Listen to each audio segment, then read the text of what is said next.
sorry project urban kan mendingan ang meeting ini mari assume ku new urban minister mending lah show dekat kumbalong project lah ya saya tadi don dikatukan ni guru project barang standstill nalor bingi ay ko pada mar begini ki involve lang berki other line department like PhD ke help kerja itu di post lagi dan sebagainya jadi ketungan namun mari dia sing sekor dengan kenapa bagi department kin simkiano kenapa ini sedang terus and the rest of project is event smoothly kini kau smart city project kalau tadi kamu kumbak 2%. Don na nakajong ito sa alma.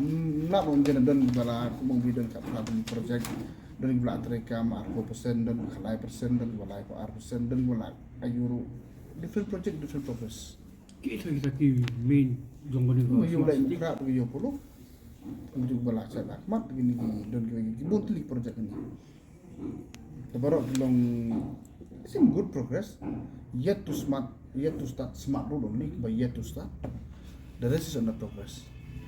Mak ni tiba kena smart city telah telum smart ni tadi Kedudukan ni city dah bahati puluh serang banting kuat ban senai itu kecil-kecil tempat mah dah ada pun dengan ni projek kayak dekat no mereka tak sangsan di bola ada telum Kita gila ayuman maka mau ki mla pa in general ka jog na bon project mo bikum ka project number 1 kala iya ko ba 4% ka number 2 kan art sudah teter tambah kat belum ka gilang under progress within time limit anda lampat kut ka por mla pa no bagi slow bagi smart yes if the time of completion is lapsed then only then you can take off with that hadu mata is still within time limit kat no maka ni total cost ng ka project baru kan po siya jaklo approximately but ka